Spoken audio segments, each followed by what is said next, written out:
দেখুন, কালকে একটা ইনফরমেশন আসে আমাদের কাছে যে কিছু ব্যক্তি গাঁজার কারবার করছে এবং গাঁজা তার বাড়িতে স্টক আছে।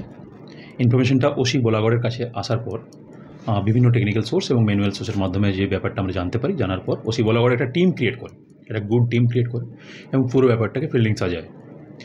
এটা করার পর আমরা মোটামুটি 4:30টার দিকে ইনফরমেশন পাওয়ার পর ওসি বোলাগড় পুরো সেট আপটা করে আলটিমেটলি ওখানে একটা রেড করা হয় সেসব প্রেজেন্সে। ওখানে রেড করে আলটিমেটলি বাড়িতে আমরা এন্টার করার পর আমরা দেখি ওখানে 3 জন ব্যক্তি আছে।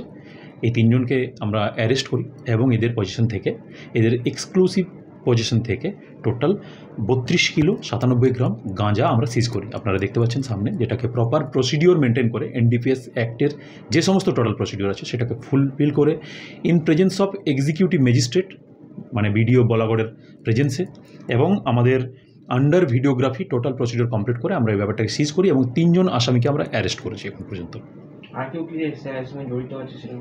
দেখুন, ইনভেস্টিগেশন একদম প্রাইমারি স্টেজে আছে। আমার ছেলেরা কন্টিনিউয়াস এফোর্ট দিয়েছে এটার পেছনে। এটা সিজ করার পেছনে অনেক কাজ আছে। এটা সিজ করার পেছনে আমাদের ছেলেরা পুরো টোটাল এরিয়াটাকে সারাউন্ড করে সিভিল প্লেন ক্লথে গিয়ে পুরো ব্যাপারটাকে পুরো ঘিরে এলাকাটাকে প্রোটেক্ট করে প্রথমে, যাতে আসামিরা বেরিয়ে পালিয়ে যেতে না পারে। ওসি বোলাগড় নিজে টিমটাকে থাকে, সিআই সাহেব লিড করেন পুরো ব্যাপারটাকে, এবং টোটালি একটা গুড টিম এফোর্ট, একটা প্রপার প্ল্যানিংয়ের একটা সাকসেস বলা যেতে পারে এটা একটা।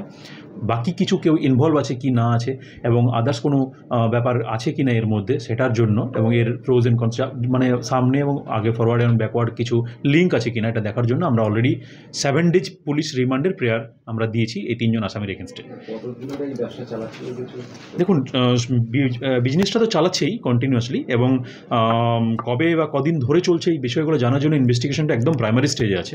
ডেফিনেটলি আমরা আপনাদেরকে সেটা নিয়ে জানাবো, পরে আপডেট দেবো। কিন্তু এই মুহূর্তে আমরা যে 3 জনকে অ্যারেস্ট করেছি তাদের মধ্যে একজন আছে যে বোলাগড় বানেশ্বরপুরের বাসিন্দা মদন বিশ্বাস। এছাড়া ওর সাথে 2 জন সাউথ 24 পরগনার ব্যক্তি আছে, একজন কুলতলি এবং একজন জয়নগরের। একজন হচ্ছে রামপ্রসাদ নস্কর আর একজন হচ্ছে মনিরুল গাজী। এই 3 জনকে আমরা টোটাল অ্যারেস্ট করেছি এবং আজকে আমরা কোর্টে ফরওয়ার্ড করছি with 7 days police remand prayer. ঠিক আছে।